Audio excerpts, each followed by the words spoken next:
Right, hello, it's 9 p.m. It's the Architecture Foundation Bedtime Stories. I'm Tim Rodber. I'm a Part 2 architectural assistant, and I'm going to be reading from Rasmussen's Experiencing Architecture, mainly because I remember reading it when I was in my first year of undergrad and sort of quite enjoying it and making connections. So really, I guess the clue's in the title, about experiencing architecture rather than necessarily sort of seeing it as just a series of elevations, sections and plans. One thing I would like to point out, it's a little old now, and there are lots of times when the author uses he, or man, etc. I'm going to read it like that, mainly so I don't confuse myself, but I just like to say it probably would be written differently, thankfully, now. Anyway, so chapter 1 of Experiencing Architecture, Basic Observations. For centuries, architecture, painting and sculpture have been called the fine arts. That is to say, the arts which are concerned with the beautiful and appeal to the eye, just as music appeals to the ear. And indeed, most people judge architecture by its external appearance, just as books on the subject are usually illustrated with pictures of building exteriors. When an architect judges a building, its appearance is only one of several factors which interest him. He studies plans, sections and elevations, and maintains that, if it is to be a good building, these must harmonise with each other. Just what he means by this is not easy to explain. At any rate, not everyone can understand it any more than anyone can visualise a building merely by looking at the plans. A man to whom I was explaining a project for a house he wanted to build said, depreciatingly, "I really don't like sections." He was a rather delicate person, and I got the impression that the mere idea of cutting into anything was repulsive to him. But his reluctance may have arisen from the correct idea of architecture as something indivisible. Something that you can not separate into a number of separate elements. Architecture is not produced simply by adding plans and sections to elevations. It is something else and something more. It is impossible to explain precisely what it is. Its limits are by no means well defined. On the whole, art should not be explained. It must be experienced. But by means of words, it is possible to help others to experience it, and that is what I shall attempt to do here. The architect works with form and mass just as the sculptor does, and like the painting, he works with colour. But alone of the three, his is a functional art. It solves practical problems. It creates tools or implements for human beings, and utility plays a decisive role in judging it. Architecture is a very special functional art. It confines space so we can dwell in it, creates the framework around our lives. In other words, the difference between sculpture and architecture is not that the former is concerned with more organic forms, the latter with more abstract. Even the most abstract piece of sculpture, limited to purely geometric shapes, does not become architecture. It lacks a decisive factor, utility. The master photographer, Andreas Feininger, has taken a picture showing a cemetery in the Brooklyn, Queens area of New York. The tombstones stand crowded together, exactly like skyscrapers in an American city. The very skyscrapers which form the distant background of the photograph. Seen from an aeroplane high in the air, even the most gigantic skyscraper is only a tall stone block, a mere sculptural form, and not a real building in which people can live.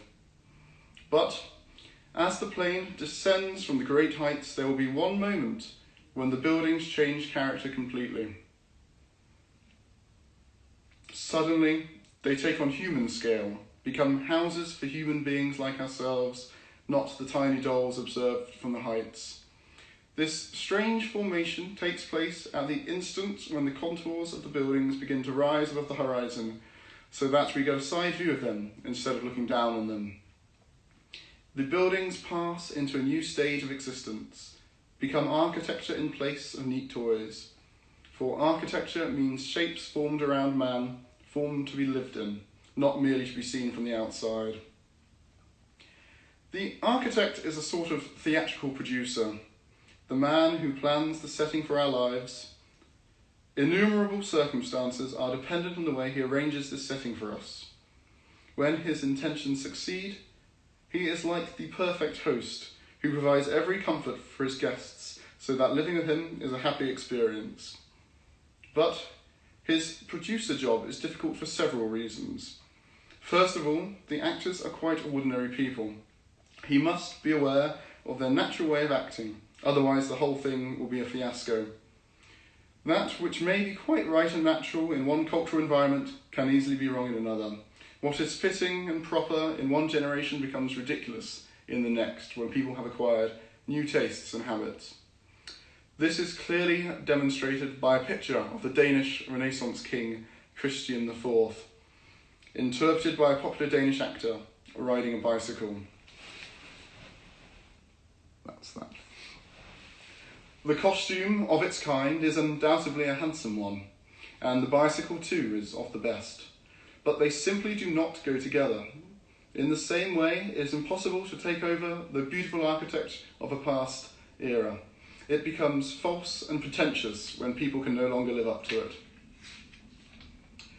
The 19th century had the very ill-advised idea that to obtain the best results, it was necessary only to copy fine old buildings that were universally admired.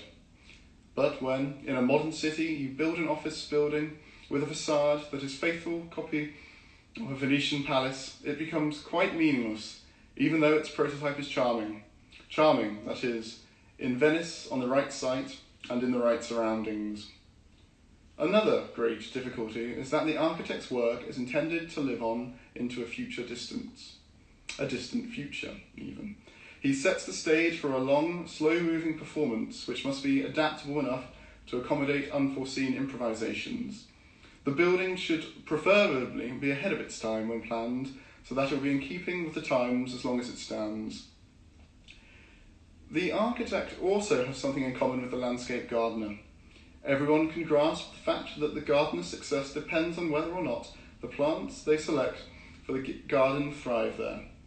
No matter how beautiful his conception of a garden may be, it will, nevertheless, be a failure if it is not the right environment for the plants. If they cannot flourish in it, the architect too works with living things, with human beings, who are much more incalculable than plants.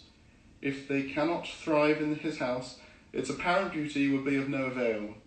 Without life, it becomes a monstrosity. It will be neglected, fall into disrepair, and change into something quite different from what he intended.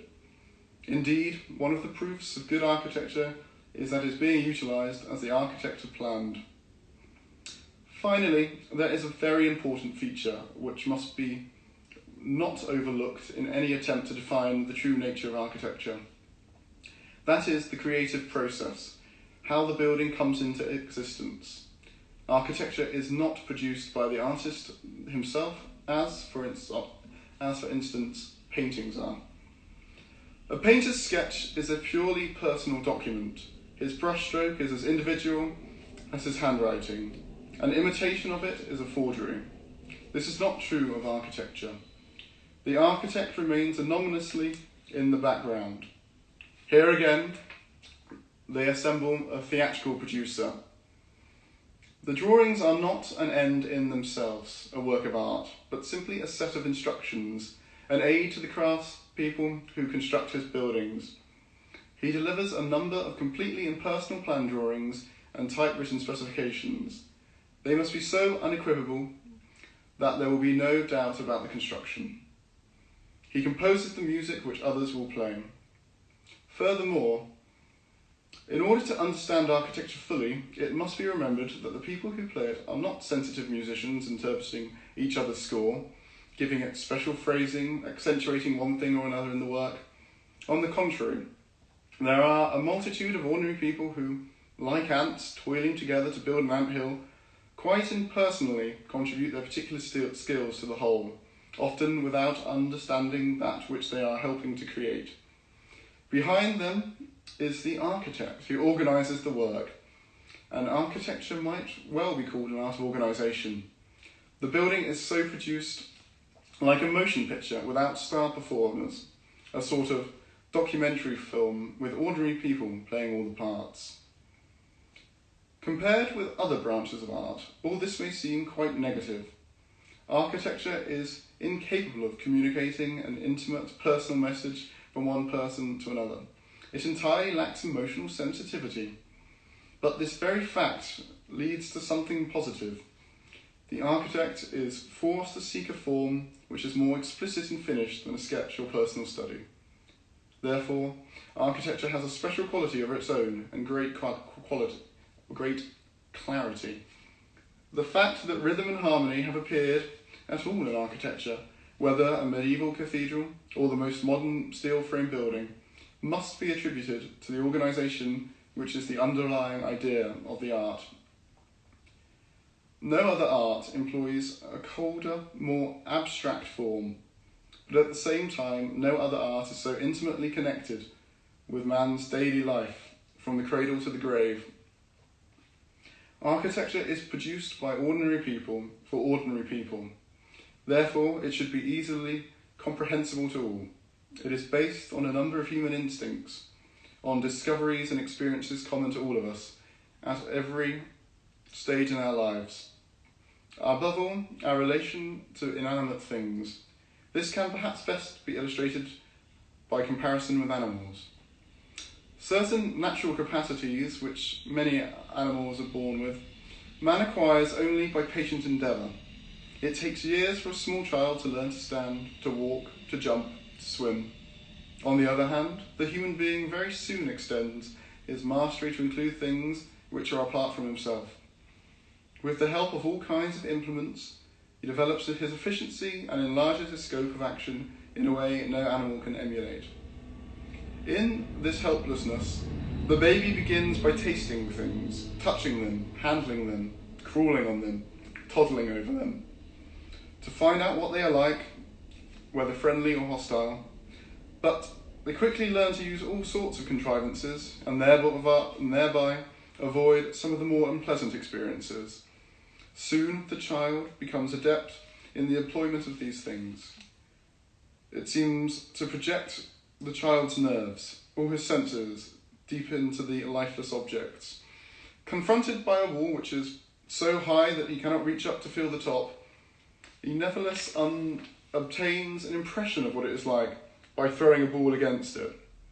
In this way, the child discovers that it is entirely different from a tautly stretched piece of canvas or paper. With the help of the ball, he receives an impression of the hardness and solidity of the wall. The enormous church at San Maria Maggiore stands on one of Rome's 7 famous hills. Originally, the site was very unkempt, as can be seen in an old fresco painting in the Vatican. Later, the slopes were smoothed and articulated with a flight of steps up to the apse of the basilica. The many tourists who are brought to the church on sightseeing tours hardly notice the unique character of the surroundings. They simply check off one of the starred numbers in their guidebooks and hasten on to the next one. But they do not experience the place in the same way the boys I saw there a few years ago did. I imagine they were pupils from a nearby monastery school, not cemetery. They had a recess at 11 o'clock and employed the time playing a very special kind of ball game on the broad terrace at the top of the stairs. It was apparently a kind of football, but they also utilised the wall in the game, as in squash, a curved wall, which they played against with great virtuosity. When the ball was out, it was most decidedly out, bouncing down all the steps and rolling several hundred feet further on, with an eager boy rushing after it, in and out among motor cars and Vespers down near the great obelisk. I do not claim that these Italian youngsters learned more about architecture than the tourists did, but quite unconsciously they experienced certain basic elements of architecture, the horizontal planes and the vertical walls above the slopes, and they learn to play on those elements. As I sat in the shade watching them, I sensed the whole three-dimensional composition as never before. At 11:15, the boys dashed off, shouting and laughing. The great basilica stood once more in silent grandeur. In similar fashion, the child familiarises himself with all sorts of playthings, which increase their opportunity to experience the surroundings. If he sucks his finger and sticks it in the air, he discovers what the wind is like in the low strata of air in which he moves about. But with a kite, he has an aerial feeder out high up in the atmosphere. One with the hoop, the scooter, the bicycle. By a variety of experiences, the child quite instinctively learns to judge things according to weight, solidity, texture, and heat conducting ability. I'm going to skip a little bit because it gets a little dull, but you should read that. Understanding architecture, therefore, is not the same as being able to determine the style of a building by certain external features. It is not enough to see architecture, you must experience it. You must observe how it was designed for a special purpose and how it was attuned to the entire concept and rhythm of a specific era. You must dwell in the rooms, feel how close about you they are, observe how you are naturally led from one room to the other. You must be aware of the textural effects, discover why just those colours were used, and how the choice depended on the orientation of the rooms in relation to the windows and the sun.